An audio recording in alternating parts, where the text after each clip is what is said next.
Good morning, everyone. It's Michael Henry Dunn here with my co-host Nancy L. Hopkins on Radio 5G, sharing with you the latest developments in the movement to awaken all of us to what is going on with the rollout of 5G and its consequences for humanity and the biosphere. So, good morning, Nancy. How are you doing? Well, I'm here. I'm doing fine. Thank you, Michael. All right. Well, there's some pretty interesting developments going on today. First of all, we're going to share with you an interview with Elana Freeland from the site Night Flight. This is an interview that Elana Freeland did with Night Flight. And she has a remarkably deep and varied background to bring to the table. Let me just read a little bit about Elana's background. She's a writer, ghostwriter, speaker, storyteller, and teacher who researches and writes on deep state issues, including the stories of survivors of MK-Ultra, ritual abuse, and invasive electromagnetic weapons. That's from Nexus, October 2014.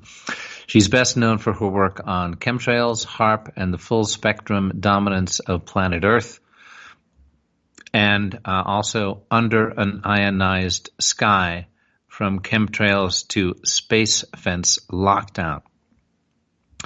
As a teenager, in August of 1963, Elana Freeland represented her state at the Girls' Nation in Washington, D.C., and stood in the Rose Garden with President John F. Kennedy. Back in her home state, she gave speeches to civic groups about her moment in the sun with the president. After his public murder in Dallas, she was invited back by the same civic groups to speak in rooms filled with sobbing Americans. Having come of age in the eye of the 60s maelstrom, Elana wrote 4-book fictional format series Sub Rosa America, a deep state history, about the hidden history of America since President Kennedy's televised assassination. Most recently, she wrote the story What Would Solon Have Done for the 2017 book If I Were King, Advice for President Trump, edited by Harry Blazer with an introduction by Catherine Austin Fitz. For those who may not know, Solon, spelled capital S-O-L-O-N, is the ancient Greek, I believe, originator of one of the first codes of laws, and his name is kind of a synonym for wisdom. That's the book by Elana Freeland. So Freeland's undergraduate degree was in creative writing with a second major in biology. Her Master of Arts degree from St. John's College in Santa Fe, New Mexico, concentrated on historiography, and she lives in Washington State, in Olympia. And so this is from the video description to introduce her again. This is from Night Flight, and we are going to share, I believe it's about an hour long, right, Nancy? Yeah, actually, the actual interview is a little bit longer than that, but I had played on yesterday's show the first part of it, where she kind of introduces how she got involved in it. And in that 15 minutes that I did yesterday, she explains the connection between HAARP, where they're working with ground-based equipment to heat up the ionosphere, what they're doing with the chemtrails regarding its connection to HAARP, and then got into the concept of how it's all connected in order to control us. So it was an introduction. So we're going to start the tape when she, after that basic introduction of how she got involved in it. So, but it is about an hour. It's 55 minutes. Okay. And then after that, I just want to give people a heads up. We have information that we're bringing to the table about 5G's relationship to the coronavirus, and how evidence is coming out that indicates that 5G actually activates and exacerbates the virus. So that'll be in our second hour, but for the first hour, let's roll with this interview with Elana Freeland.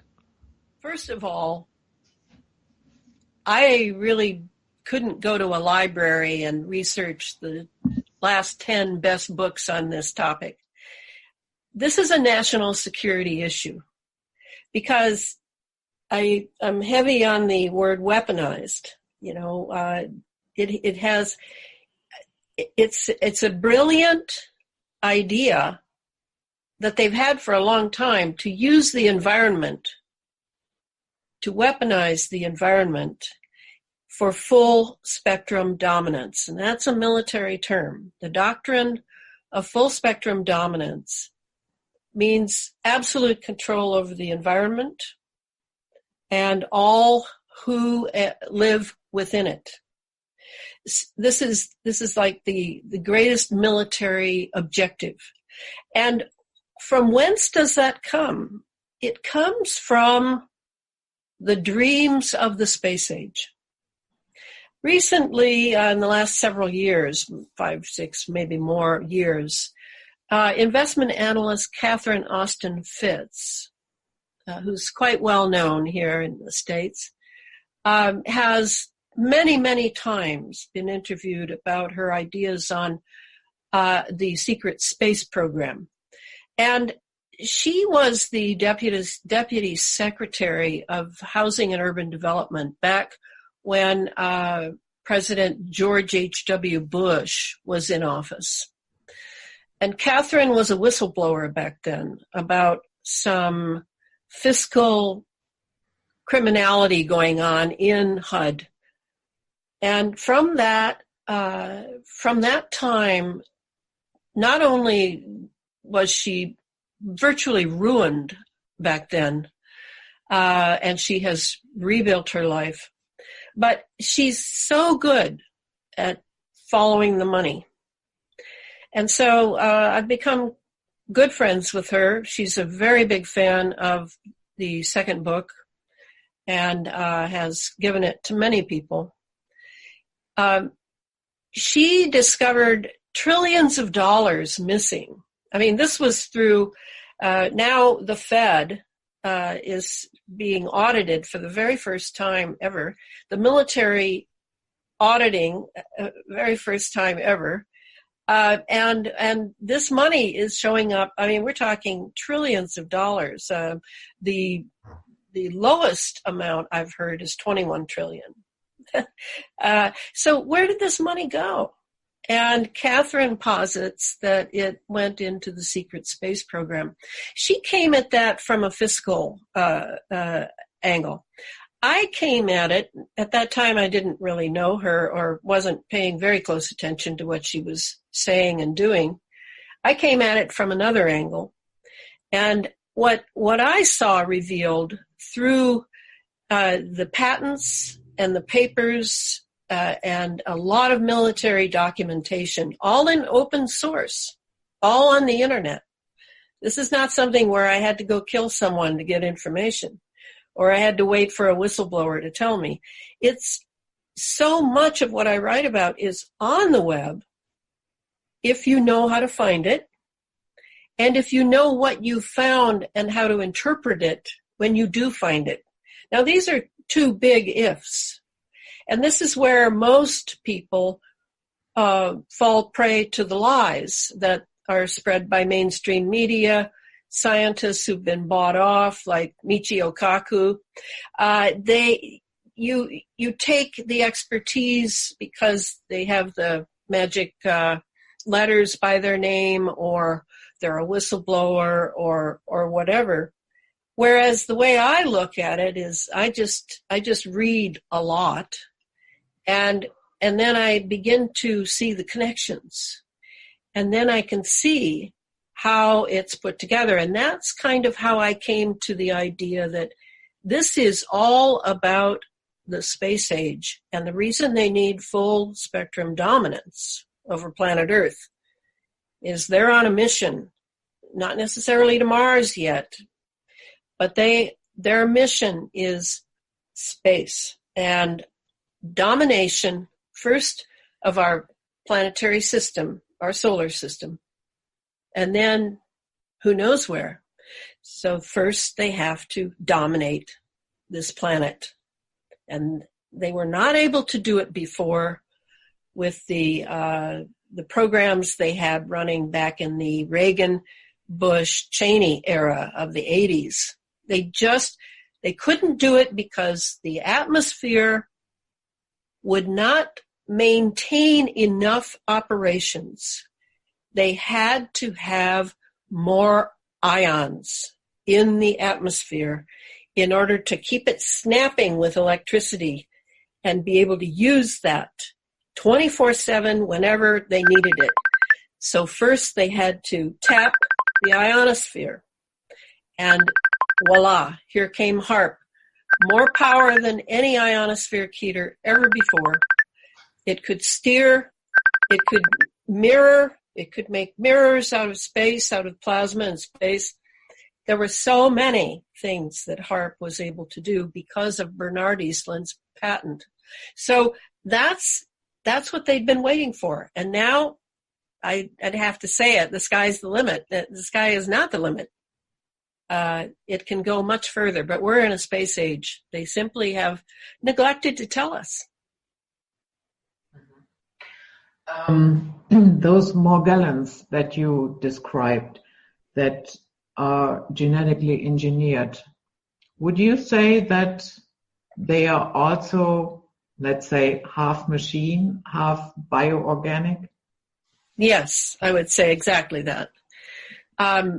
They're in the first book, Chemtrails, HAARP, and the Full Spectrum Dominance of Planet Earth, in chapter 8, I believe, the last chapter, I break down over 100 papers of Clifford Carnicom's at his site, carnicominstitute.org, at that time. And I show what the Morgellons is, how it's constructed. It basically has 5 parts. And since then, Clifford has been able to isolate the DNA and of the Morgellons. All that time, he attempted to get the CDC or the EPA, Center for Disease Control, Environmental Protective Agency, to duplicate his research, which every good scientist does. But they ignored him. And yet at the same time, in just a couple weeks' time, he was able to log over 180 alphabet agencies that had hit his site in order to see what he was coming up with. They wanted to see if he could, with no resources, no research, no one to talk to about it, if he was going to come up with what they had constructed. And over the years, he was able to do that. The brilliance to me of the Morgellons pathogen, and my guess is they well, more than a guess, and I have biology in my undergrad, but not a graduate degree. My guess is that they started out with a bacteria and then started adjusting it and adjusting it and adjusting it. And what it is now, I don't know what it is now today, but when I was writing about it, I was talking to a lot of people who had Morgellons. And when I say had Morgellons, you've got to understand that if the Morgellons pathogen is or was being dumped from jet fuel or from jets, or perhaps a supplementary system, then we all have it. We have all breathed it in because it's very tiny. It's on a nanoscale. And it's just that the people who obviously have it have skin lesions. In fact, often it's misdiagnosed as a skin condition. So I talked to these victims, and they were all, they, of course, had gone to doctors because that's how we're conditioned. You have something, you don't know what it is, you go to a doctor. But, of course, the doctors either didn't know anything, legitimately didn't know anything, or they were complicit with a federal program that they had signed on for. and therefore could not speak about it. People you may have heard were for a while diagnosed with delusional parasitosis because they felt that these things were crawling under their skin. And so they were sent down to the psychiatric department to be tested and given medication for their delusion. I mean, it was just so absurd, it was ridiculous. And yet people were suffering. So now people have sort of reconnoitered, and they're sharing information on the internet, on Facebook, about what they're doing, what's working, what isn't working. And it's very obvious that in many of the cases where the Morgellons has erupted from the skin or is under the skin in a sense that you can feel it moving around, all of this is really quickening a fantastic movement of people taking responsibility for their health. And I think that's where we all need to go. We need to take responsibility for our health from here on out. Regarding the heavy metals, that's another important part of this, because this pathogen, Morgellons, was so created and programmed. This is where the inorganic comes in. They're programmed, and they can be remotely reprogrammed also, because now we have the heavy metals in us which act as conductors, and they're conducting communications from remote sources. Maybe in America we call them fusion centers. Maybe it's something else. But the people who are experiencing the Morgellons inside their bodies are aware that they can move, they cover different areas, they move as a swarm. It's even possible that they do not erupt unless they are remotely triggered. And this is something I'm really very interested in, that we're all carriers. Why do some people have eruptions? Some people don't. Well, it could be that they are remotely triggering various populations and individuals according to their genetics, according to their blood type, according to their bloodline, according to their geographic magnetic area. There are many, many possibilities, but it appears that the fact that it is programmed gives them the license to control it remotely. That would be my guess. And it's important to understand that they're very, very electromagnetically sensitive. If you have a lesion and it has fibers sticking out of it with, by the way, different color codes for their heads according to their function. And sometimes you can even get one of the fibers and look at it under a microscope, and you will see NASA's imprint on there. Or you will see the imprint of a Lockheed Martin or whoever made that particular strain signs their name. That's how incredibly egotistical these people are. But if you put that, say you go to a toaster oven to pull a piece of toast out of the toaster, and it gets near that electromagnetic field, they go nuts. They love it. They love it. So this is why I'm telling people, turn your routers off at night, shut everything down, sleep with your head to the north, magnetic north, and and so you can get some good sleep and not have everything all jittery, because they're in there. Whether you feel them or not, they're in there. And they may be a small swarm, they may be individual, they may be, I don't know what, but if they're being triggered, they will be triggered through the heavy metals in our system that are acting as conductors. And you would be wise to become very sensitive to your lifestyle use of wireless technology. You can't see the waves. Like I'm looking at a wall now. You have 50 hertz. In Europe, we have 60 hertz. But I know this field now is here. You do not need eyes.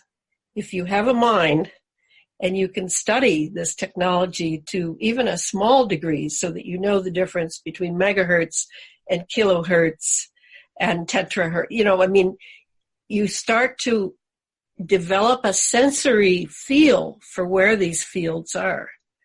And that way you can retain safety until the 5G gets here. Elana, these people who are working for this operation, let's call it operation, do they not understand that they are breathing it in as well? Yes, I'm sure they do. Or no, I'm not sure all of them do. I think it's a need-to-know basis and a compartmentalization. This is how scientists and their science are being controlled. And so the low newcomers probably know nothing about this. And many of these people I've noticed, seem to be interviewed in, special interviews with this corporation and this military lab. And they really seem to me that they don't know much at all. But they have a nice personality, and they're good in front of the camera. But others know full well. And that's why I say that might be one of the perks, as we call it in America, one of the benefits of being an insider and agreeing to all the terms and signing the non-disclosure agreements, is that you are promised that you will be given the antidotes, that your children will be all right. And my guess is they have the machines, maybe on the order of a very sophisticated machine like the one in the recent film Elysium, where people are lying, the elites have this wonderful machine and you lie in it and now your entire body is renewed. And my guess is they have some instrument similar to that. They have the right vaccinations, the ones that are not being piggybacked with nanobots and pathogens and diseases like we are. So that could be very well be the turning point for a scientist of conscience who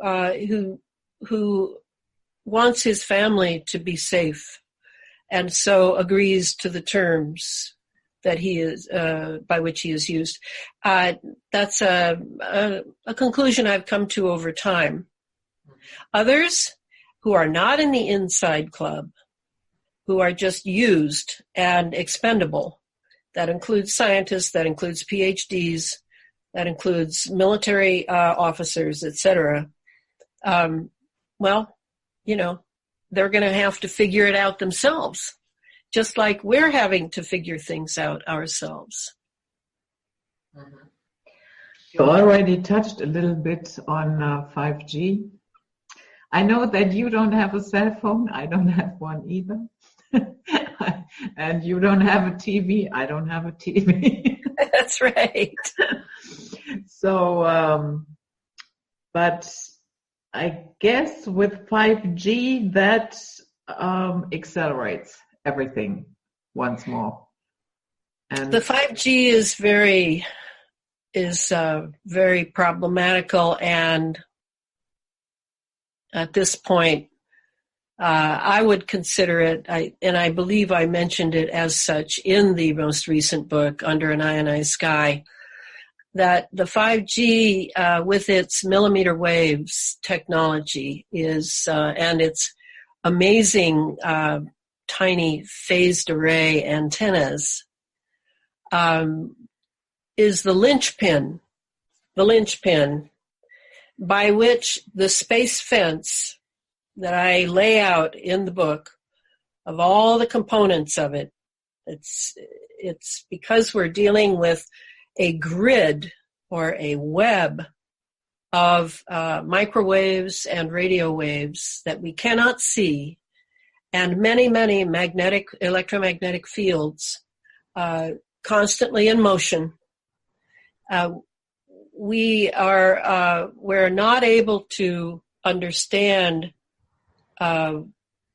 how such a huge planetary space fence lockdown can work. I mean, if you look at, and I do show it when I give talks, if you look at Lockheed Martin, which owns the patents for the space fence and controls the space fence, just as Raytheon, another defense corporation, owns the patents and controlled the HARP technology. These are the two most powerful defense contractors in the world. They can give you a film on the YouTube that shows you that, yes, we have 2 installations to the space fence. This is how, we're going to count trash rotating around the Earth, all those dead satellites and pieces of metal, and in order to keep our missiles and spacecraft safe. Well, yeah, that's going on too. The detection through sensors, trillions and trillions of tiny, tiny nano-sized sensors that have been released into the upper atmosphere to read out data, collect data, and then it's remotely read down here on Earth. Yeah, that's going on, but that's not what the space fence really is. The space fence is really a huge grid web of absolute control into which we are plugged, thanks to our cell phones, yes, certainly. But more important, the heavy metals and the nanobots and the sensors and the microprocessors swimming in our bloodstream and easily sliding through the blood-brain barrier and into our brain. We are so plugged in now that all that has to happen is the right frequency is pulsed into a population or an individual, possibly even an entire nation. I don't know how far it extends. But this is a done deal. This is not in the future. This may happen. It is done now. And the mind control element is easy. I mean, we have microwave hearing. We've had microwave hearing going on since the 70s. And now we have heavy metal conductivity everywhere in our bodies, particularly in our brain, as the Alzheimer figures show and the autism figures show at the other end of life. I mean, this is not conspiracy theory. This is something you need to put together. Yes, you have to be able to put this together because, like I often refer to the story of Isis and Osiris, the Egyptian myth in which Osiris is killed by his brother Set, and then his pieces are scattered all over the Egyptian delta. And then Isis goes and picks up all the pieces. I mean, that's kind of the job I've been doing, is I'm Isis and I'm picking up all the pieces of all these things that are connected to this amazing weaponization of our environment, and showing people how they all work together. That's sort of the purpose of the last book.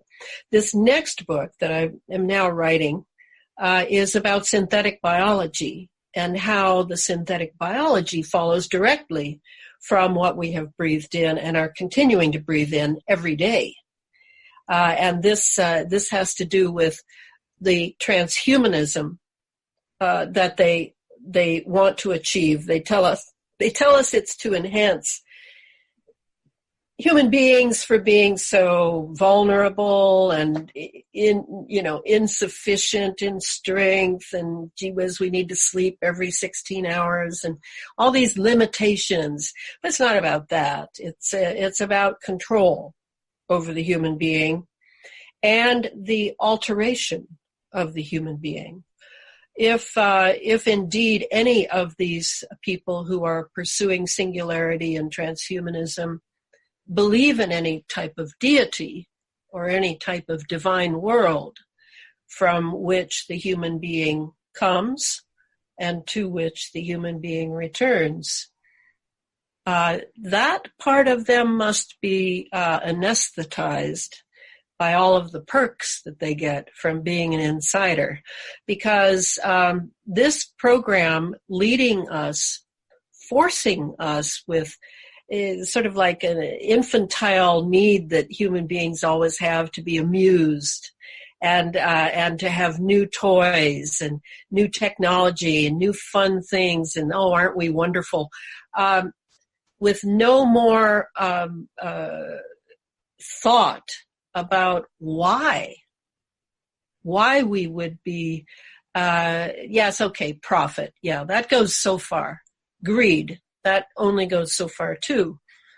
But what is it really behind all this that are really going to transform us? And the 5G is the linchpin for this beginning of the transformation. In fact, that would be maybe what they are reciting as their little mantra as each 5G goes into various areas is, thus the transformation begins. Because it's with the millimeter wave, and then you have all these 20,000 satellites that Elon Musk is taking up. That's not counting others. I mean, what? Does everybody think that his X-rockets are the only private rockets going spaceward? No, not at all. Hundreds and hundreds, thousands. This is a big money maker, if nothing else. But as they go up there, and then down here on the Earth, we have the space fence, terrestrial space fence. We're sort of sandwiched between the two. And this is where we will be absolutely ensnared. And me, no cell phone, right? You, no cell phone. But we will still be ensnared because it won't matter to them that we don't have a cell phone anymore. It won't matter that every house doesn't have a smart meter. It won't matter if you don't have a fancy 200 computers on a new car that can drive itself. Because you'll have the Internet of Things around you because you're already addicted to so many energy-intensive devices. And the idea to have electric lights at night and to have heating come on when you press a button, we will be had by the Internet of Things, which the 5G will be in close contact with. That's kind of how this is going to work. And the millimeter waves will simply be so omnipresent around us. Now, I have recently learned that we were originally told it would be every 200 feet. Which would, I don't know how many meters that would be, but every 200 feet. Now I'm learning, no, they don't need to be that close. With the satellites beaming down to them, they can be much further apart, and everybody in between will be caught in the same frequencies that will then be pulsed. And it's the pulsing that finally gets us in our consciousness, because we are resonant beings. We resonate. It's kind of like why you probably heard as a child, why soldiers do not march in sync across a bridge. Because if they march in sync, then that resonance will eventually the whole bridge will go down. So they always march out of step over bridges. It's that resonance that they can pulse to us that will make us go in sync with what they're demanding of us through the pulsing, because we are resonant beings. And unconsciously, we may not even know. We will want to Our being will want to march in resonance with that pulse coming in. And that's how they're going to enslave humanity, without humanity even knowing that they're enslaved. But they had to have the electronic system in us as well. And I remember I used to think, golly, how are they going to get all of us into transhumanism? I guess they're going to have to wait for new generations. Well, that's true, but they can get the rest of us, maybe younger than me, to be in resonant sync.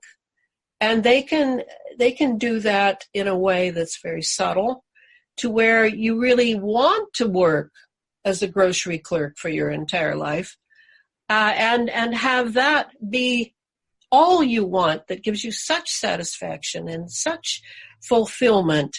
I mean, it's like the old sci-fi stories, that you're being controlled, but you're not aware of it, and your values have changed to where this is great. This is just like in 1984, where all the people are there and hating the latest enemy abroad.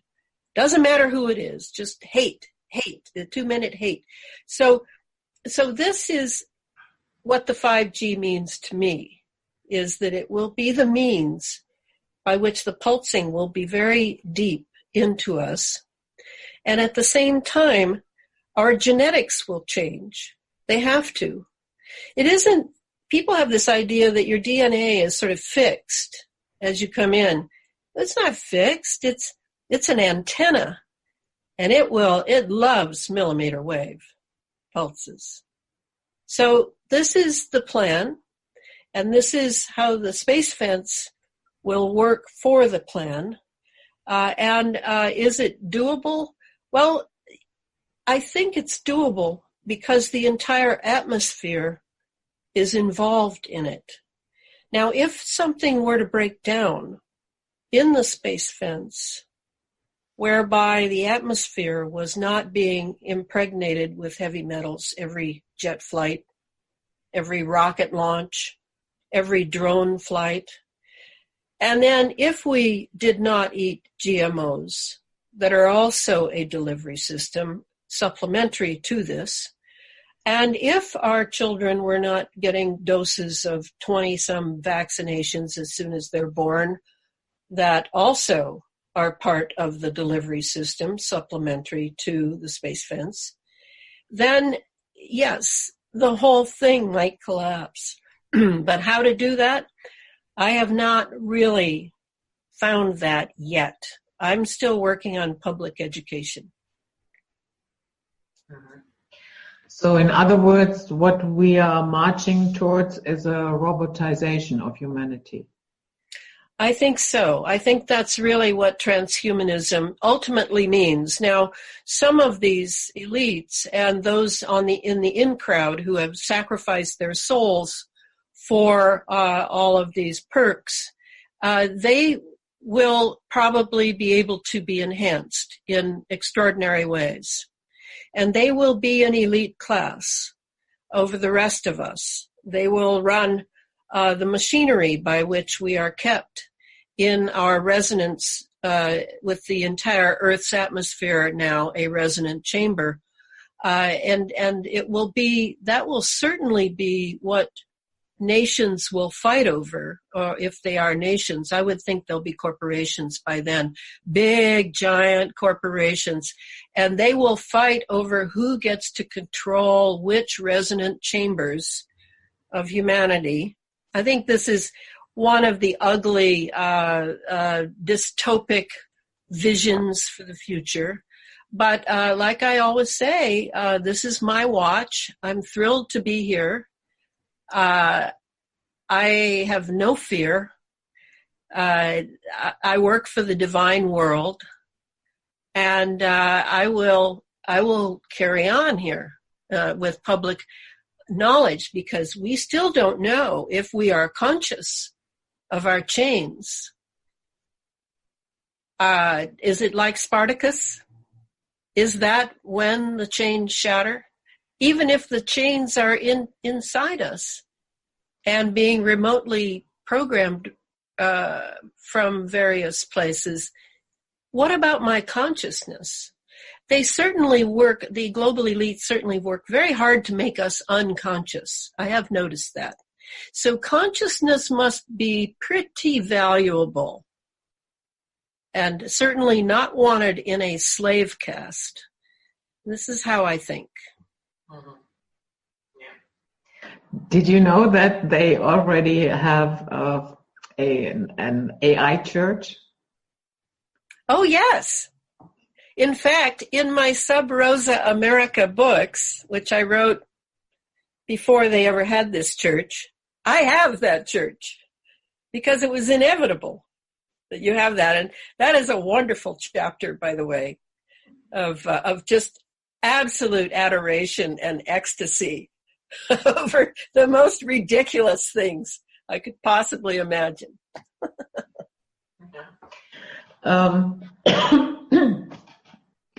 Why is there such an onslaught on our DNA? What is it, what they have with our DNA that they, the vaccines, the GMOs, the chemtrailing, now the 5G?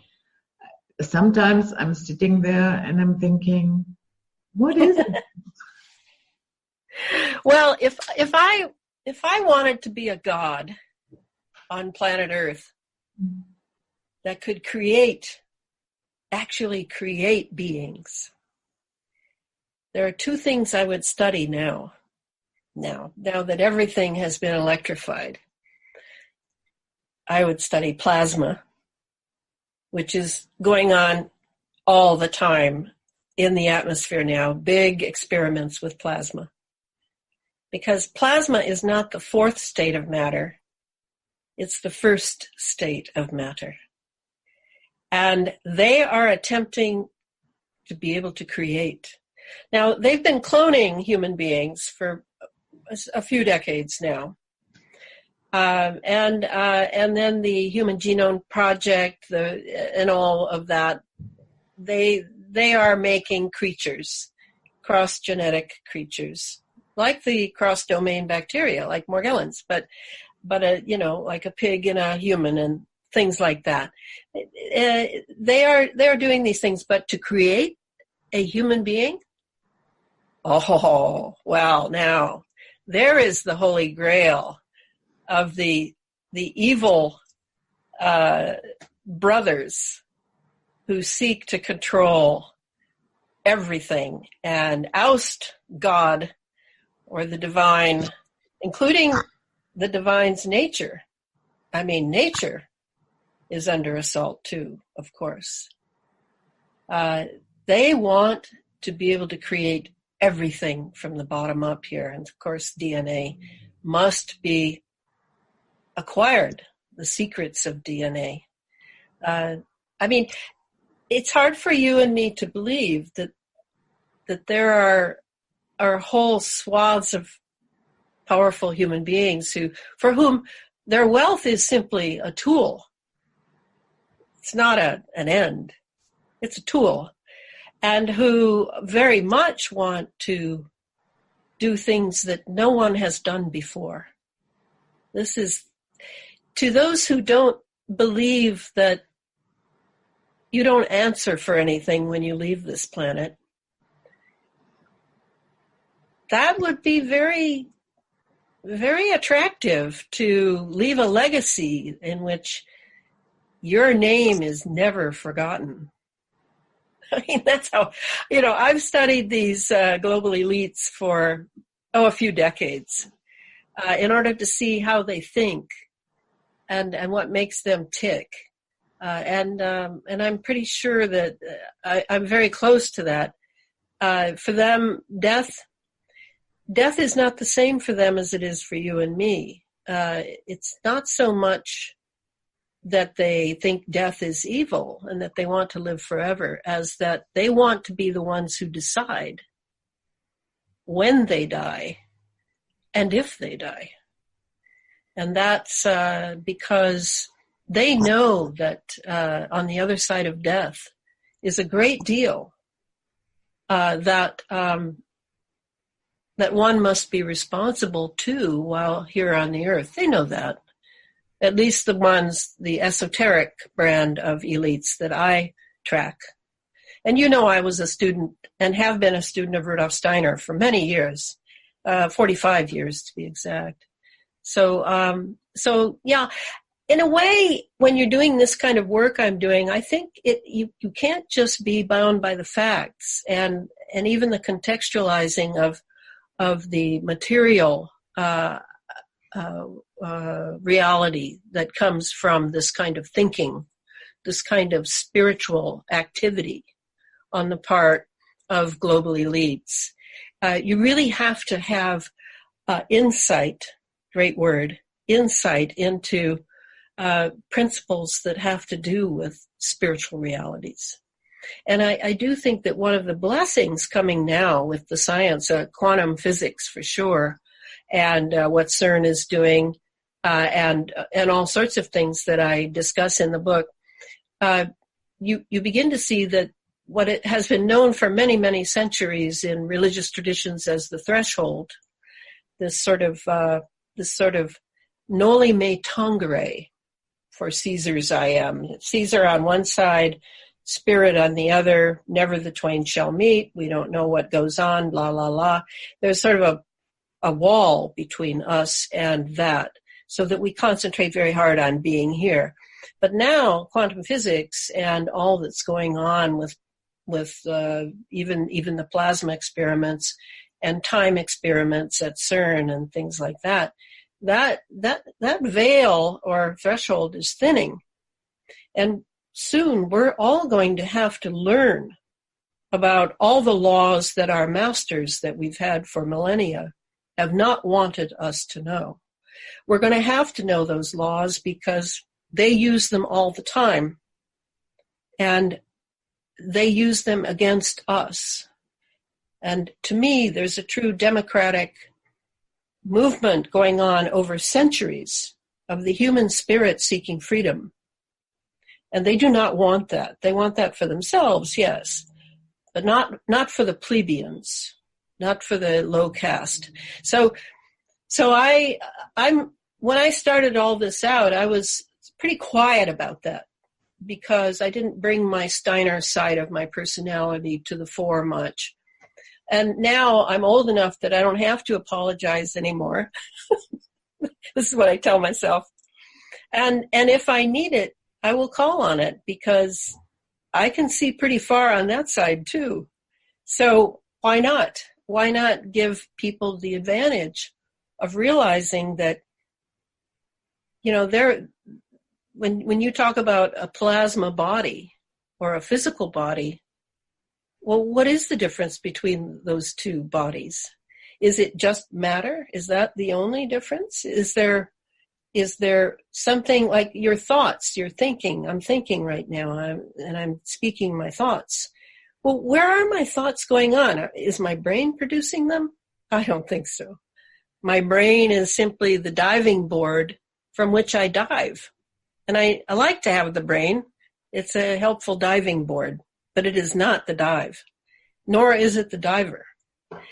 So this is what's going on now with quantum physics and with what is being done in our atmosphere even, and through the mind control that they are using against hundreds of thousands, if not millions of human beings now. This other side of existence that has been forbidden us is now getting closer and closer and closer. And pretty soon we're going to have to somehow figure out how the two interlock, just as our masters have known for many, many generations. Thank you for pointing that out, this occult side to the entire subject, because I think that is very important to understand the entire picture. And it sounds a little bit to me as if we are dealing with psychopaths having cosmic abandonment issues.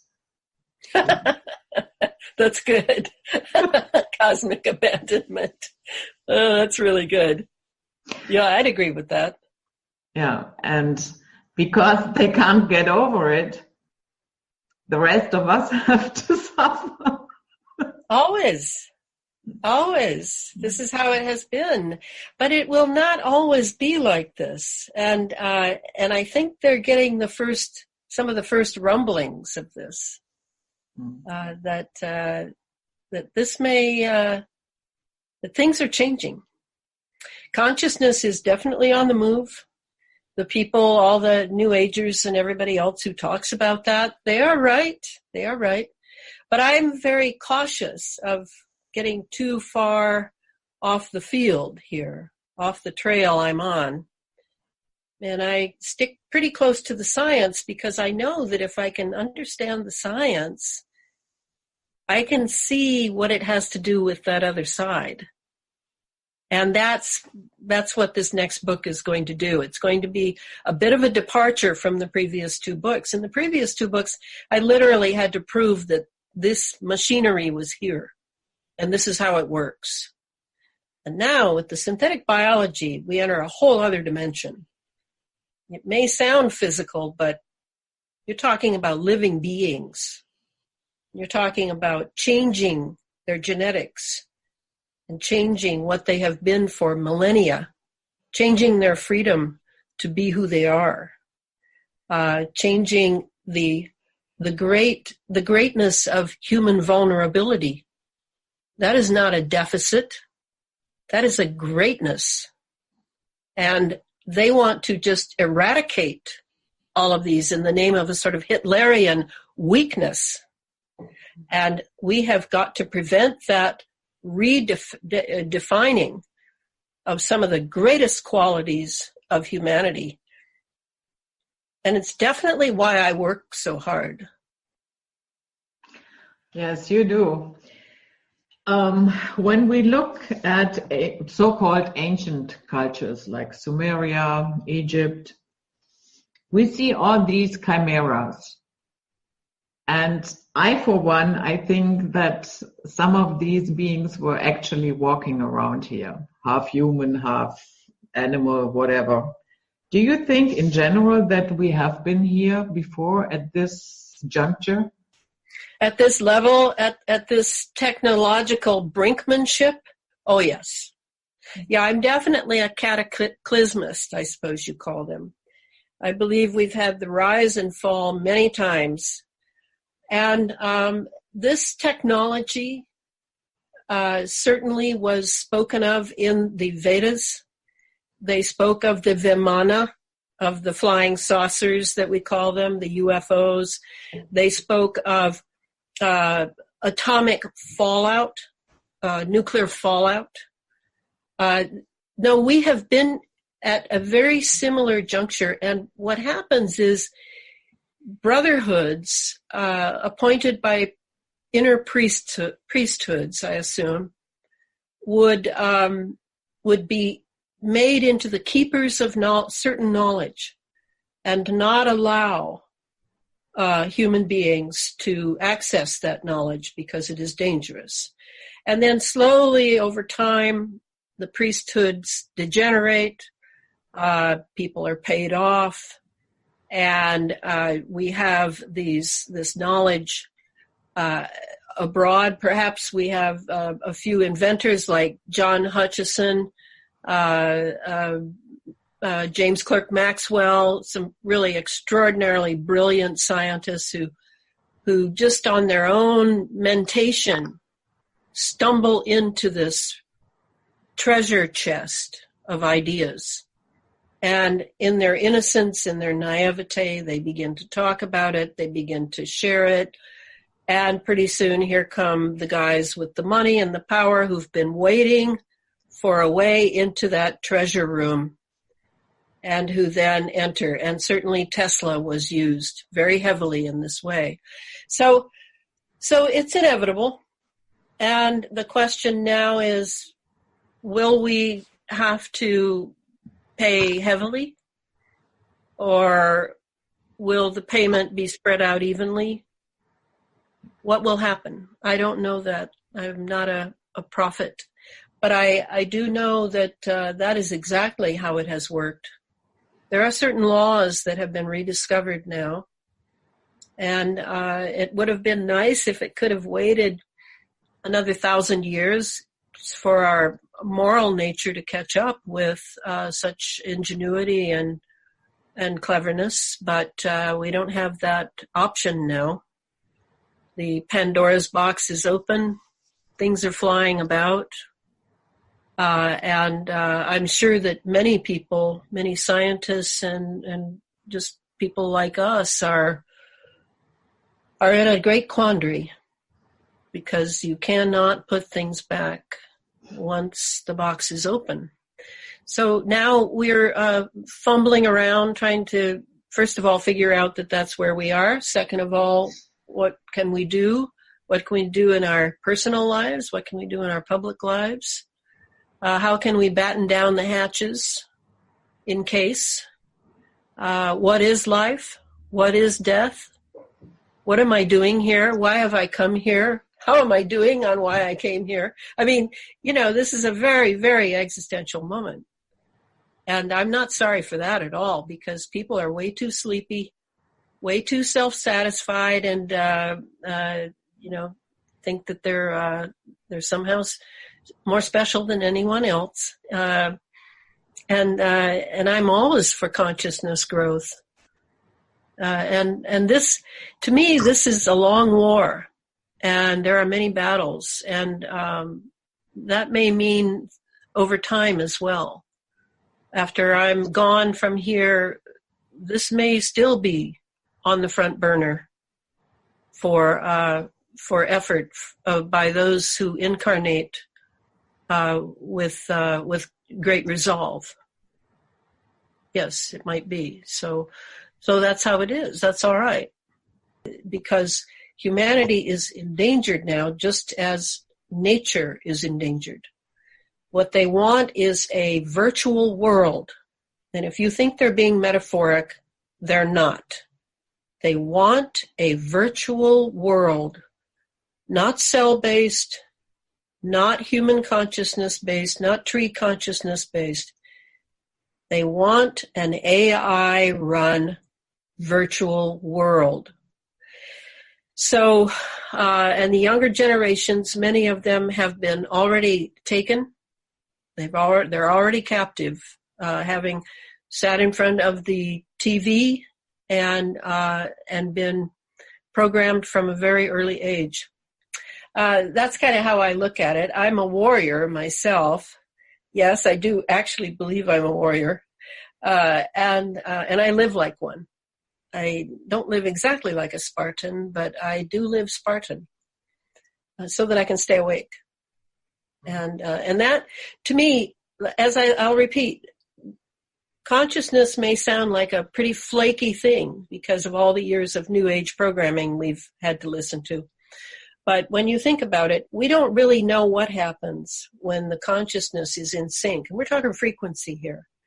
When you meet someone and your consciousness is in sync, that frequency, you're on the same frequency band. And it feels good, doesn't it? It's like, wow, I've met a soul brother or sister or whatever, or maybe you call it in love, whatever. But that frequency of consciousness, if we have that, the strength that comes from that is tremendous. And we need that now. We need to really pay attention. We need to study the technology, not to the point of a PhD, but let me tell you, there is no PhD program in this country that is teaching half of what I'm talking about in the Space Fence book.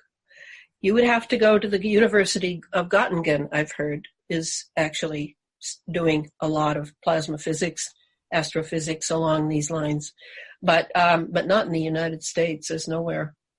So it isn't a matter of being an expert. It isn't a matter of some cute letters by your name. It's a matter of trying to keep your mind concentrating, keep your memory flowing, that you can retain memories. These are things that people are always telling me who buy my book. Elana, I really want to read your book, but I just can't concentrate. And I read that paragraph over and over and over, and I just can't remember what you're saying. I can't, my brain is on its way out. Yes, that is true. Heavy metals, surrounded by wireless. These are the things you need to look at and make decisions about so that you can keep your intelligence because you're going to need it. Yeah. So, what did you think, Michael? Michael? Well, yeah, I'm here, just unmuting. That was fantastic is the word that comes to mind. I mean, fantastically scary, of course, but so well informed, so overarching, in the perspective of the big picture, geopolitically, technology-wise, spiritually, strategically. It's a very comprehensive picture that she shares, and that she's, obviously deeply studied in. And just in terms of the tone of her personality that comes across, actually she reminds me a lot of you, Nancy, because, she has a warrior's strategic mentality, and she's very grounded, very earthy, knows her stuff, and is, even though the information she's sharing, you could just despair and give up because of the formidable, overarching, full spectrum dominance specter that she shares is obviously quite scary, and yet she isn't given up, and she sees herself as a warrior of the light, and without any new age, self-aggrandizing baggage around, I'm a light worker and I am here from the upper realms to blah, blah, blah. She's just laying it out.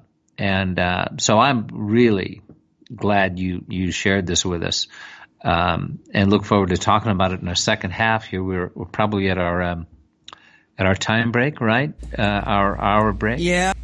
Okay, welcome back everyone to Radio 5G, a joint project of the Sacred Academy of Global Evolution and Cosmic Reality Radio. Michael Henry Dunn with Nancy Hopkins.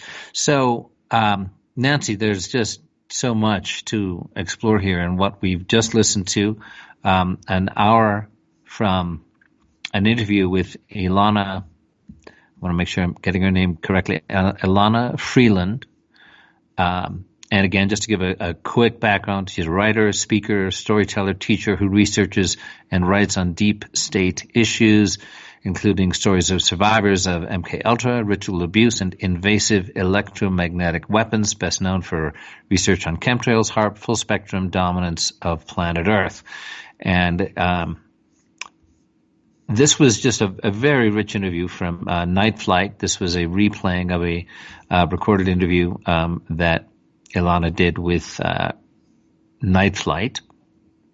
So, wow, where to begin? Well, I'm just most struck. Let's just begin. Yeah, go for it. Let's just begin at the end, okay? Because to me, and I also saw a real connection with her and myself. There's so many similarities in the way that our age, first of all, and our approach to it. And she alludes to the fact that it doesn't matter what they try to do to us. They can't defeat us if we understand what they're doing. Now, let's take it from let me get into the scientific, personality here. They have put into our bodies all sorts of, like the heavy metals, okay? They have put into our bodies these weird little nanotechnology things that are running around and going to take over control, when they want to. But the fact of the matter is it's an energy universe. And I don't care how you make anything in the third dimensional world. If I access energy and manipulate it, as in magic, you cannot defeat us. Because that's what they're all afraid of. They know that. That's why I think she was making the connection between the higher echelon and the way that they understand the veil between the two worlds, that of Caesar and that of God. Okay? And they understand that the true power will always reside in the hands of God, in that world, on the other side of the veil. But they're just decided they're going to play in this realm, in the 3D realm. And you'll deal with that when if they get big enough, their AI gets big enough. If they get big enough, then they can defeat God even. Okay? And that is something that the spiritual beings that we all really are, find preposterous. What's that all about? Cosmic abandonment. I love that term, cosmic abandonment. Is that what it is? It's right. But she at least reaches out and tries to touch that kind of a concept. And the reason from a scientific standpoint that you look at that, why is CERN looking at it? It's because these nanotechnology devices that are inside our body are existing there because they can. But we can take them apart by energy. The concept of the towers, 9/11, the towers coming down, okay, and all you see is that they just sort of turned to dust. There was 110 stories. You ended up with 7 stories of junk at the bottom. Where did it go? They used a direct energy weapon on it in order for it to vibrate at a frequency that was destroying it. Every piece of concrete, all the metal. What existed? You know what they found? A pile of plastic and paper. The metal's gone. All of the things that make the 3D disappear in that kind of a vibratory situation that is contrary to their benefit. Okay? So all we have to do is get to a point where we can access that kind of energy within our own body, and they will disappear because they will be just shook apart, just like the buildings. Poof! You might have a bad detox situation occurring, but we can do this, and this is what they know. Yeah. Well, the manipulation of those hidden laws, she talks about how, the masters, by which she means the dark masters, have known about the manipulation of these laws for many centuries and have, made sure that humanity, the plebeians, the regular folks, don't know the power of our own consciousness, don't know the power of conscious intention focused on the energetic realm, as you're describing.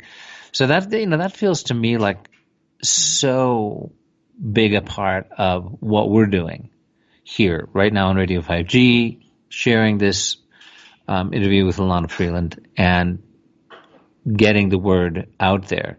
That as frightening as the material that she's sharing with us is, the fact that she resolves it into a metaphysically scientific stance that humanity and human freedom can and will prevail if we use these God-given attributes of consciousness. Well, even more than that, okay? And I am going to talk Shungite here. We were given a pile in the middle of Karelia of an energy field that allows each and every human being to access the quantum field. Okay? When you access the quantum field, you have all of the proto-energy you need to create new realities. So we've been working with Shungite now. I have personally for just under six years. You get so that you understand that the energy field in Shungite, every single piece of Shungite is connected to it energetically. It's called quantum entanglement. every person that interacts with Shungite is now quantumly entangled with Shungite. Shungite is all over the world right now. So here we have the merging, I think, okay, of humanity beginning to grasp their own essential potential. We're growing into our own potential. And these energies were given to us by some cosmic means. It came from the cosmos. This was a meteorite strike. Okay? And it's 1,000 kilometers square of this amazing energy field that if you access it, it empowers you to become more of who you really are. All right? Now, that's what Shungite is to me. That's why I'm on the mission to, get it to the masses. Well, on Saturday, day here, night in Russia, you told me about this, the meteorite strike. Okay? Right, the blue light. The blue Karelia. light. A blue light that went over Karelia. So when you showed me the picture on the phone, it didn't go video. All I saw was a picture of it. So when I did a remote on it, what is this all about? I ended up in the Shungite field. And I'm going, what? I go there all the time. I'm very familiar with it, but I'm there, and all around me, the Shungite is got this blue glow to it. Okay, and then I fell asleep. I mean, it was like I don't normally fall asleep in the middle of a remote, and so then I didn't get back to it. And then when I did, I looked at the video. Now, if you take and you go where the city is that the camera was that shows the video, and you find out how far away Shunga village is, which is why it's called Shungite, okay? You're only talking about just over about a 2.5 hour ride. It's just down the street. And if you look at the video and you see this, cosmic blue light coming in, it explodes. There's no doubt about it. It explodes. It hit the atmosphere and exploded. But if the camera is pointing south, it exploded directly over the Shungite. And Wow. And why would I have been drawn into a remote where I ended up specifically in the Shungite field? And at that time when I did it, I didn't see the video. I didn't know it had exploded. And the article said it either exploded or landed. So when I set up the remote, I said, show me where it landed. But I didn't even make this all in my head until I saw the video, and I said, yes, I told him to take me where it landed. It was the Shungite field. So what I'm saying here is that, and I've talked about this on 2 other shows, but this, and I wasn't going to talk about it on this show, but it's important because when I tried to track back, and when I've talked to people that are able to make these kind of connections, this thing came from the cosmos. This was something that was carrying a new level of energy with it. And I think that we as humanity had become awake enough for whoever is our true guidance, God on the other side. Maybe it came through the veil. I don't know, because I could not track it back. But when it came in and exploded over the Shungite field, all of the energy contained in it was then absorbed into the Shungite. And we did a reading on the Shungite. Is the Shungite in a different frequency? Yes. Really? Yeah. Since this happened a few Oh days yeah, ago. yeah. And I actually, when it was very strange because, okay, not as it happened, but later on in the day, like, it happened at night. I don't know what time at night, but later in the day here, so the same, 12-hour time frame, I started getting really energetically completely discombobulated. And I was doing the Say What show, and I'm going like, what in the world is happening? Because I was ungrounded, I was out of body, I was having focusing problems. It was like I had been hit with an enormous amount of energy. And yet it felt right. That's all I can say. I wasn't concerned about it. It was just like, what happened? And then I find out, about this meteorite and everything else that's happened. And I've got, quarter of a ton of shungite around me. So and because the field was hit, every piece of shungite is now much more energetic and at a higher frequency than we had prior to this thing happening. Right. So because of quantum entanglement, the nugget of shungite that I've got around my neck right now is now vibrating with this intensified frequency because of this blue light meteorite exploding, whatever you want to call it, over Karelia directly into the original Shungite field, right? Correct. And I think that vibration that energy sensitive people, they may feel different, but they may not even acknowledge it until they start focusing on, could this be? And then you begin to really feel it. But I believe that the frequency that was put into that particular, when it put into the Shungite field, is one where none of this crap can exist in our bodies. It's gone. Wow. Okay. You see, I could make the point that we can, from a scientific, enerology standpoint, that I could say we can create a vibration inside our body that will do this. I think the cosmos gave us that vibration, so that it's not just the people that listen to me or anybody else talking the same kind of science, but everybody on the planet. They're in failure. It's crashing. They are in failure. Because we got to a point where the cosmic energies could give us the next thing that we needed. You talk about weaponization.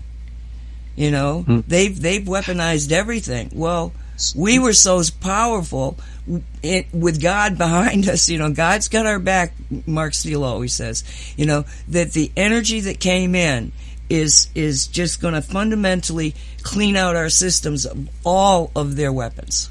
So when you said they are in failure, they are crashing, you're talking about what they called in the interview the operation, right? Yes, just like she said. Transhumanism, yeah. If one thing goes wrong, it'll crash. Mm-hmm. And that was one of the things I took away from this interview that we listened to with Elana Freeland, that all right, it's like game on, as if game on wasn't already game on before. It was just so galvanizing would be the word that I would use in terms of, this is it. It's showtime, folks. We got to call out all our heavy guns. We've got to be totally on top of it. When it comes to the 20,000 satellites, when it comes to all the nano satellites that are up there supposedly as well.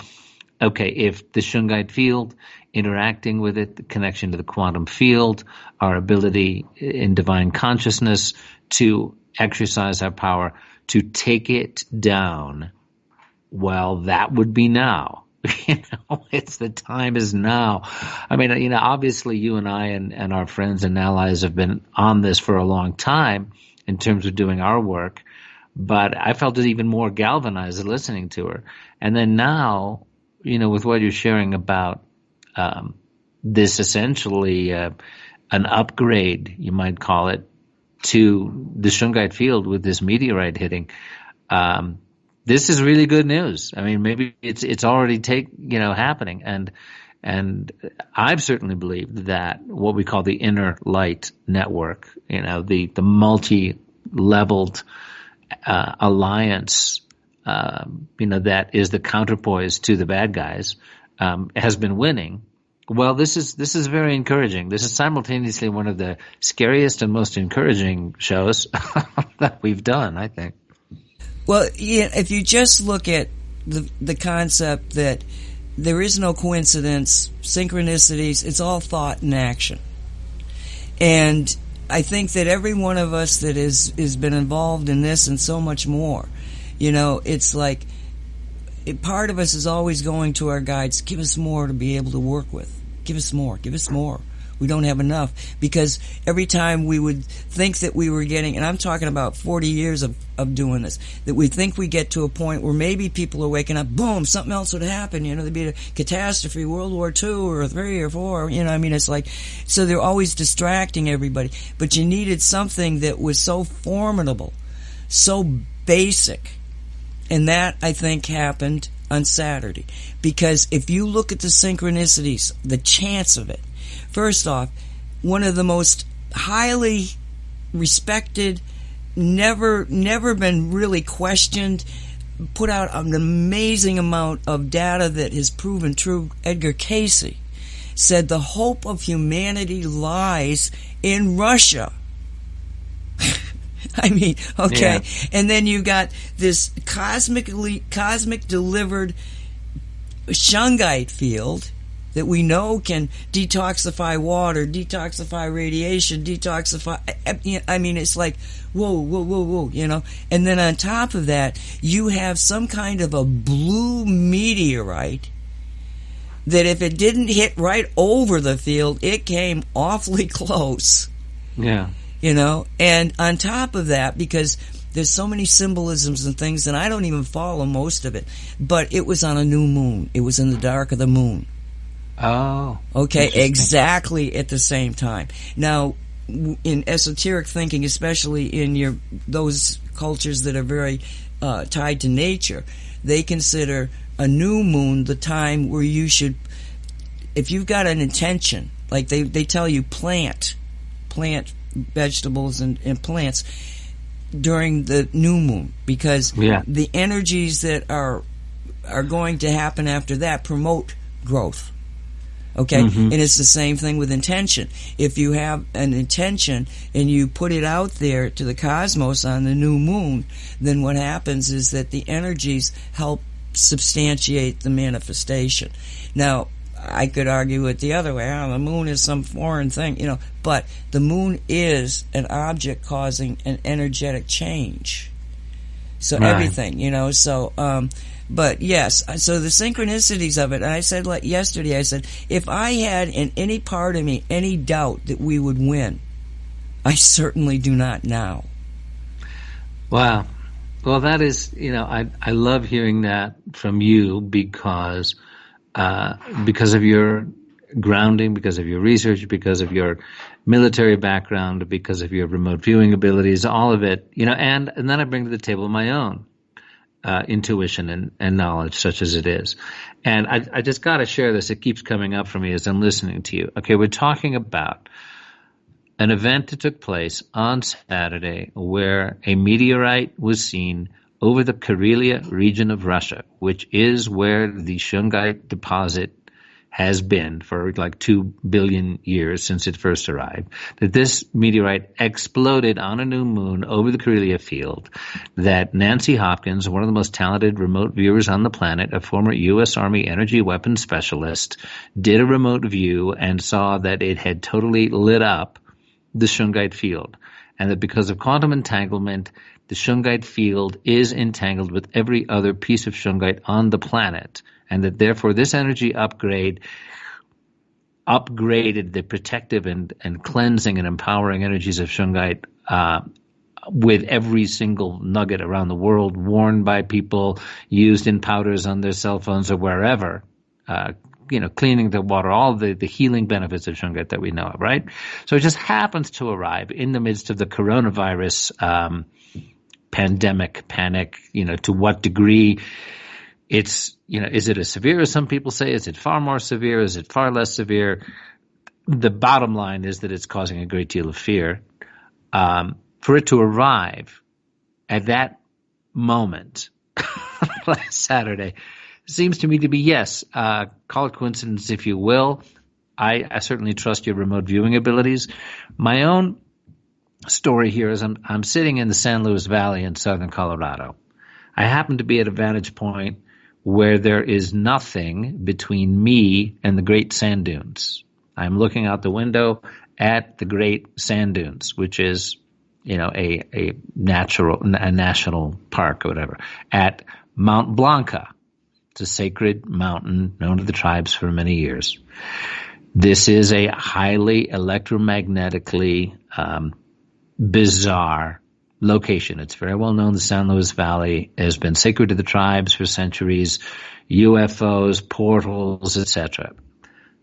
The Great Sand Dunes is said by people I trust who have similar abilities to you, Nancy. The sand dunes have no excuse for being there.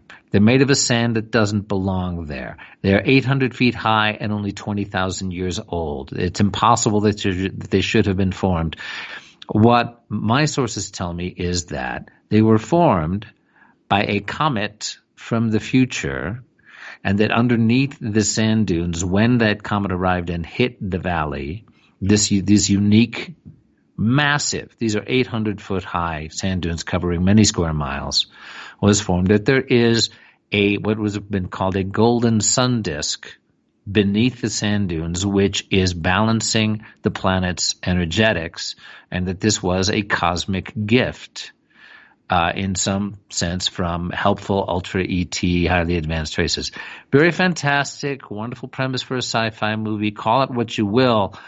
I live here. I live within walking distance of these sand dunes. Yeah, give it a 3-4 hour hike. Now, just to give people an idea, you said they were 800 feet tall. That's 80 stories. Yeah. They're big. Yeah, they are. They're big. It's a big strenuous hike to get to the top of one of these sand dunes. And the park system has their geologists' explanation of how the sand dunes came to be. And if you question them, if you go to these guys, they say, really? Is that, you're saying that the wind blew all the sand and the San Luis Valley is like the largest alpine valley in the world. It's at 8,000 feet altitude, and it's the size of like Rhode Island. It's a unique place. You're saying that the wind blew all this sand to this corner of the valley? But why is there no sand like this anywhere else? And if you do the math on it, somebody did this, the wind would have to have been blowing at 80 miles an hour, 24/7 for 20,000 years, right? To create these massive sand dunes that simply have no geologic excuse for being. And the geologists that's harder to believe than the fact that they've got some kind of a magical thing under it.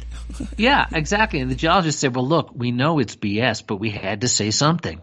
We can't, we're the geologists. We're supposed to know this stuff. We had to say something. I mean, you can go on YouTube, and if you do a YouTube search on San Luis Valley, as in the Spanish spelling of it, Luis, San Luis Valley. There was a program on Gaia TV, a good 45-minute documentary on the phenomena associated with this valley, the portals, the disappearances, the cattle, the Delta Force, Black Ops operations going on here, ET bases supposedly located in Mount Blanca. It's kind of off the charts. And there's military bases around, obviously. So yeah.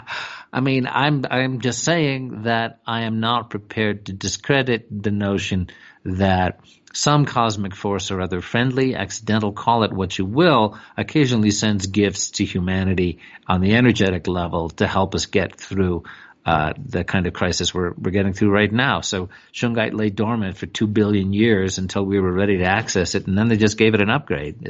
That's the story you could go with. Makes me happy. Even if it's a delusion, it's like... I know. I mean, I'll go with that story. Reality is what we think it is. Reality is what we think it is. Yeah. I mean, if you give me a good story with enough plausibility, and does this story make me happy? I'm going with it. If it's got enough plausibility, I'm going to say I am currently convinced, based on the empirical evidence, that this story is for real, and I'm going with it because guess what? It makes me happier, and it gives me hope that humanity can win. So join me on my this story bandwagon because it's a lot more fun and it gives us hope. That's exactly. Yeah. So what about the flu thing? We should cover that. Okay. Yeah, we should. So, okay. As if things weren't wacky enough. I'm going to share with you something that was shared with me. Where is it? Okay, hang on a second. Where did I send it to you? Okay, yeah.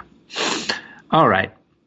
So this is from a comment under a YouTube video. And it is on the possibility that 5G activates the coronavirus and others and makes people more susceptible to it. And this actually connects not only to 5G, it connects to Shungite. And here's why. Because it argues that bombarding the virus with the inherent resonant frequency of Shungite could disintegrate it. I think you talked about this before with the Ho'oponopono frequency being used in that way, as well as Shungite. I'm going to start out with the Hope. The electrons start to spin backward under 5G, which activates the virus and makes people more susceptible. This might imply that Shungite can prevent damage from the virus because it reverses the spin. As we say, Shungite creates a bio-enhancing spin. That's where the detoxifying dynamic of Shungite comes from. And it also notes, oh, by the way, where was 5G being tested in China? Wuhan, where the virus first got loose. This post I'm about to share also argues that 5G could actually even activate dormant ancient viruses, causing them to wreak even more havoc on the population. Now, I'm going to share here this whole thing, but right now I'm just going to read it aloud. Okay, this is from a comment from Sterling Hill on a YouTube video that I'm going to share with everybody. So, 1, if you are infected, why would you need to vaccinate against something you've already had, is a question he's asking. Said, hey, you cannot just add in an attenuated virus with just saline and get it into the cellular immune system. If this was the case, science would not use excipients and adjuvants. I don't know what those are. Maybe there's some biotechies out there who do. Now, this person is talking about off-planet assistance being given to humanity to combat the coronavirus. Again, I don't know if that's true or not. Let's hope it is. But it says that you could measure the frequency of the strain of coronavirus and come up with a frequency to obliterate the virus without harming you. And again, this goes to, I think, what you were talking about last time, Nancy, about the Ho'oponopono having a specific frequency that could be used to help humanity. So one of the most intelligent engineers near the Wuhan region with whom this person is in touch have taken the coronavirus, measured its frequency, and this is ongoing as it mutates the frequency. This will then change. They are pulsating frequency and dismantling the corona frequency. Another point made here, several studies have been done on vaccinating with coronavirus. The coronavirus vaccine, given on 4 different occasions to animals, then they were subjected to just the common cold virus. After vaccination, they all had lung hemorrhage. In other words, the virus apparently makes you more susceptible. So we may have heard rumors that the coronavirus was man-made. Apparently there's some pretty hard science backing this up in terms of the sequencing of the virus, that there are sequences in it that are not the result of natural mutation, that bear the marks of being man-made sequences inserted. The virus does have 4 HIV-1 inserts on it, so it is obvious it is man-made. That is implying that the coronavirus has HIV inserted into it. If 5G exacerbates a vulnerability to it, obviously, this goes towards a depopulation agenda. So you'd have to avoid this virus by wearing a level 4 bioweapon facility hazmat suit. Is basically what they're saying. People dying from this virus are being hit with 5G. And this is not a Schumann 5G. It is a 60 gigahertz frequency pulsating through the cells of humans. When the 60 gigahertz frequency hits people with cell wall permeability issues, the polarity gets reversed. This causes their electrons, negative ion charge, to start spinning backwards. And these electrons, for example, in the alveolar lung sacs in lung tissue, are spinning backwards, attached to the oxygen molecule in the lung, and they start to suffocate. Question: why is this only happening to Princess Cruise Lines? With the cruise ship that's quarantined, right? Well, they just so happened, Princess Cruise Line happened to sign a contract with a military bioweapons company to give them their state-of-the-art 5G on the cruise ship that went online about 6 weeks ago. Why did only a few get ill before they started to quarantine? These were the ones with cell wall permeability issues, and you mix that with someone spreading a Wuhan corona and weaponized 5G, you are in a crap storm. Now you wonder what the hell is going on, so you start to immobilize everyone in their cabins, and they're constantly getting 5G pulsated upon them 24/7, and their cell walls are being compromised, and now you have a man-made retrovirus on board with 5G, and bam, of course, they get it. So at 60 gigahertz, you cause retroviruses to come out of dormancy in the body. Remember, you have ancestral lineage, and your DNA is a recording, so you can start seeing the mother of all viruses that have been thought not to walk this planet for eons abruptly come out with 60 gigahertz, and they know what they're doing. Actually, you're going to see scorching cases of genital herpes and other herpes viruses like Epstein-Barr rear their ugly heads because the dead rise at 60 gigahertz. I mean, this is kind of like the final episodes of Game of Thrones Season 8. The Night King raises his arms and suddenly all the dead in the crypt start to come out. Yikes. Same with HIV and Ebola. Many have it encoded on their DNA, and the right frequency can make the dead dance on DNA. So again, I don't know who this person is. This is just a really intriguing comment on the YouTube that we're going to share with you all, and you can make of it what you will. Final point from this guy: we must always be leery of anything we are channeling that is not our prime creator. Anything else can make crap smell like roses, and we'll fall for it. But those who only channel to source can smell all other demons, malevolent ET, or whatever they want to call themselves, a mile away, and are protected by their creator. And Nancy, this goes to what Elana Freeland is saying earlier, and what we're emphasizing is the prime power of consciousness and intention and energy, and that we retain that, and that trumps all. When it comes to the nanobots, the transhumanism agenda, etc. Continuing with this comment on the YouTube video, this is what the awakening is. However you want to spin it: awakening, revealing, revelations, and there's not one human on this planet that cannot be hoodwinked by whatever they are, but Creator is the only one I choose to connect to for this reason, because I know where I am in this spot in the universe, because hey, there is no time, and it's already happened. So I'm going to share this link with everybody, so you can check this out for yourself and make of it what you will. It certainly looks to me to be very well worth looking at. How the heck do I do this? Okay, don't worry, I'll get it on there one way or the other. Just send it to me and I'll get into the chat. Okay, I'll send it to you on Skype right now.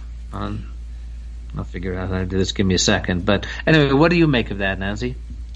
Well, right from the get-go, when this flu erupted, I said, that's the same one of the big cities in China that they put the 5G in. And so my immediate reaction was, oh, well, they're having the problem because the 5G breaks down your immune system, and so therefore something that may not have gotten traction will in a population that's already been, hurt. Okay? That was my first reaction to it.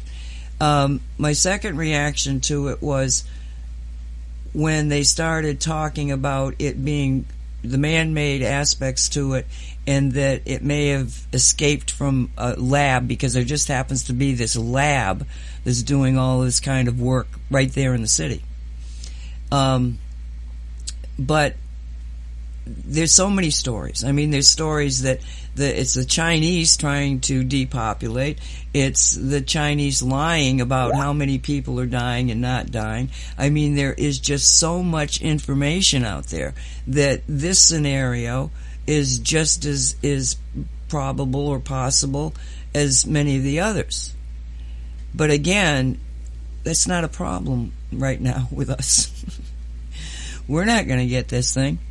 And if we think in terms of resonance, because that's what, I mean, I am so glad I wrote my book and got it out there when I did.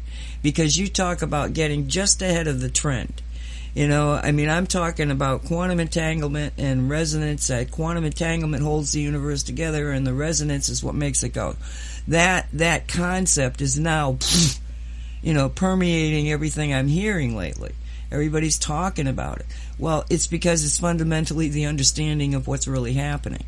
So when you think in terms of your vibration changing, simply because you've got Shungite on right now, that blue energy is now accessible to you. And there is the free will. You can deny it, but anybody listening to the Shungite, you're just going to be like, oh gosh, I suddenly start feeling really good here. It's this amazing gift that makes us, it's sort of a pat on the back too, yeah, you guys are right. Because as insane as a lot of the things that we talk about, there's more and more proof, there's more and more consensus amongst so many different people coming from so many different places that it's an energy universe. And if you can control the energy, you can control your reality. And the first thing is control your thoughts. You change the way you're thinking, you will change the way you're vibrating. You change the way you're vibrating, you're going to affect all sorts of people all around you and anybody in the planet that is even near your frequency. It's the essence of resonance. Something's vibrating and something else over here can feel that vibration. If they are close together, they will become stronger. You will get a coherent kind of thing happening. It's like she was talking about at the end. What happens when you're on the same vibration? It's an amazing feeling. It's a connectedness. It opens up, all sorts of it's almost like when you get connected to somebody that you're really, really jiving with. You're mentally, you're emotionally, you're physically vibrating like them. Yes, you can think of it in terms of love, but what it does, if you just think about it, it expands the space around you. You become bigger, more. And if you take a lot of people and you start doing the same thing, because now you got more and more people that are vibrating in unison with Shungite. And I'm not saying that Shungite is some kind of a God thing or something we should cherish, or it's a tool. It's a tool that's been given to us to level the playing field. Okay? And that's what I want to try to stress on people, is that what we're talking about may sound wooey-wooey, but my gosh, if you look at what we're talking about on the other side, we're talking about sci-fi on steroids. They're going to control us because they're controlling the ionosphere, because they're controlling the stuff that's inside our body, that we're got all these little nano thingies running around that have certification by NASA and Lockheed. I mean, that to me is crazy. Yeah. It's one of the trippiest things, and it's where the cognitive dissonance comes in for people. And it just simply is step-by-step logical progression, and, the evidence backing it up is ironclad. It's in your face. And really, you just have to be among the millions of people who, use the phrase conspiracy theorist as their firewall against looking at information that will cause their worldview to go upside down. So you simply stick your head in the sand and, hope for the best. I remember some years ago coming across a psychological study done at a high level by blah-de-blah prestige universities showing that people who were willing to entertain and look at the evidence behind so-called conspiracy theories, were actually psychologically much more healthy and stable, according to standard psychological tests, than those who were burying their heads in denial and unwillingness to look at the evidence behind this. So we can say, hey, actually, according to the latest science, I'm the sane one and you're nuts. But it's, that's when you get to the nanobots and the heavy metals and the chemtrails and the multiple uses of HAARP, the full spectrum dominance as a military strategy, that is the ultimate goal for the controllers. It all simply lines up according to military strategic sense and decades of evidence. And so to hear this good news, to be reminded of the good news that we carry around in our souls, that's the best news I've heard in a long time. And to know that gift out of nowhere from the cosmos may just have been significantly enhanced last Saturday by this blue light meteorite that exploded directly over the Shungite field in Karelia, Russia. Okay, I'm going with it. Why not? That's it. Why not? Reality is what we think it is, Yeah. So are you sensing that enhancement? Like, for example, you've got a ton of Shungite in your backyard. Literally a ton, right? A quarter. A quarter of a ton. What is that experience like for you in terms of the, possible enhancement of the Shungite field that you're experiencing since Saturday?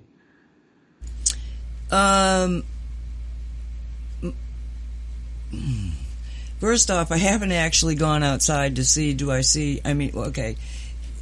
It really started when we put the Ho'oponopono device Walt sent me, okay, which is make it right. That's the definition. Now, the interpretation of that phrase is make it right so you want to be forgiven and you want to... No, I don't think that that's what it was intended to do. It was a power word energetically that was given to the Hawaiian people and kept by the priests. And this was something that was maintained as secret information, and it was very, very sacred to the Hawaiian people until somebody found out about it and then gave it to everybody else, which it works. It absolutely works. But I think there's even more to it that maybe the person that released it didn't even understand. However, when we added that energy to the world grid and then talked about how you can tap into that energy, and it's a device. It's a Shungite device. I think that set up a frequency that allowed for this additional frequency to come in. I think it had already started happening. So in answer to your question, ever since in the week ago, yesterday, that this device started, I started really working with it, the energies have been much different. Like nothing I've ever confronted before, because it feels more coherent. Whereas you reach out for energies before that and you'd sense them. You'd kind of feel them. But now it's almost like it's got a definitive shape and texture to it. Since Saturday, there is another overlay of energy over everything. That's why I can sit here and I can tell you that, in my opinion, based on how I'm reading what's happening to me in my body, is that I feel as if I just know that all that crap that was in me is now not working. And my body itself, first off, I woke up not tired. I woke up not feeling aches or pains from normally sleeping. I woke up with a different fundamental way of thinking. Something's happened to my consciousness. I used to be very, very focused, and now it's like I'm focused, but I'm also getting in a lot more information peripheral to myself. It's not my thinking, it's not my consciousness. I'm picking up a lot more. And inside my body, it's all like, I feel like this continual tingling. Like it's doing something, it's changing. Good Lord, I might look like I'm 20 years old in a few hours. I don't know. Yes, well, I'm feeling it. I'm feeling it. Right. Do a video camera on yourself the whole time so that we can, do the Wolfman in reverse, right? Yeah, right. Not to compare you to the Wolfman in your present state. You're lovely as you are. But yeah, I mean, it's interesting. I'm going to have to sit with my own experience since Saturday. Okay, you've got a quarter ton of shungite out in the backyard, and obviously your whole home environment is more shungified, if you will, than mine is. But I drink shungite water. I have shungite stickers on my laptop, on my cell phone. I've got a shungite necklace around my neck. I've got a shungite magnet in the car. I've certainly done as much as I can do. But when we talk about becoming a shungite being in terms of working specifically with conscious intent with the quantum field and the quantum entanglement fact of shungite, you've got that more deeply practiced than just about anybody on the planet, I would think. So for you as the barometer, as the canary in the coal mine in a positive sense, of seeing what this upgrade that's apparently taken place, how it's manifesting. This is really good news, and to have that come just in the middle of this, coronavirus supposedly becoming an official pandemic now, and with the fear factor that starts to come into play, which then has its own dynamic, regardless of what the reality of the virus is. Obviously the fear is a tremendously destabilizing factor. This just feels like a wonderful gift. I've gotten information from my sources, and Reverend Maya Nartumid, about energy shifts coming in the next few weeks, specifically in the middle of March, energy upgrades that are going to really start to shift things on a global level, on a geopolitical level, at an energetic level. And this certainly feels like it's coming just in time. It's one of those situations where the people that are listening to us, have a decision to make. And the decision is, will you unleash your imagination? Will you let yourself just go a little crazy? Think about what we're talking about. That you don't even have to have shungite in your environment. There's a shungite energy grid. It's all around you. All you have to do is tap into it. Give yourself permission to take in the shungite energy that is coming from the cosmic mind of God, in my opinion. To be able to upgrade yourself physically, get rid of all the garbage that we've been talking about. The Morgellons and all the nanotech that they've got inside. Get rid of it. Just vibrate it out. You don't even have to know what the frequency is. See, this is the beautiful thing, is the frequency is there. All you have to do is imagine it just entering your body and shutting down all that crap. Yeah, that's, I feel like this is one of the most important and powerful and helpful shows that we've done. And I really appreciate the 4 decades of work that Elana Freeland has done. And again, this was an interview we shared today from the radio show on Night Flight. I wish I could credit the interviewer, the woman that you heard, but again, this is with Elana Freeland, who is very well known for her work on chemtrails, HAARP, and the full spectrum dominance of our planet. Has been doing deep research in these fields for the last 40 years. And we're also sharing a YouTube from Sterling Hill with the information on how 5G appears to be activating and exacerbating the coronavirus. But the best news of this show is what we've shared in the last 15 minutes. about the enhancement of the Shungite field, about how all of us can work with it. I mean, yeah, I'm going to go ahead and make another plug for getting a Shungite necklace and Shungite stickers, and my personal opinion is that Cosmic Reality Shungite is, probably your best source for all that. But as Nancy says, you work with it on a level of conscious intention, and you are able to invoke the energetic and the frequency of the Shungite field and its connection to the quantum field and the bioenhancing spin of the buckyball, of the fullerene molecule. This is hard science we're talking about here, folks. It sounds about as woo-woo as anything can get, but the Russians have been studying the phenomenal properties of Shungite, for the last 50 to 100 years or longer. So this is both hard science and beyond belief in terms of how it works on the dynamic of consciousness and our sovereign power as souls. So we are at the end of our show today, and once again, thanks to my remarkable co-host and cosmic buddy here, Nancy, you're amazing. And I look forward to having this show on YouTube ASAP so we can share it as widely as possible. Absolutely. Be safe, everybody. Yeah, God bless. See Thank you you for listening. May it be.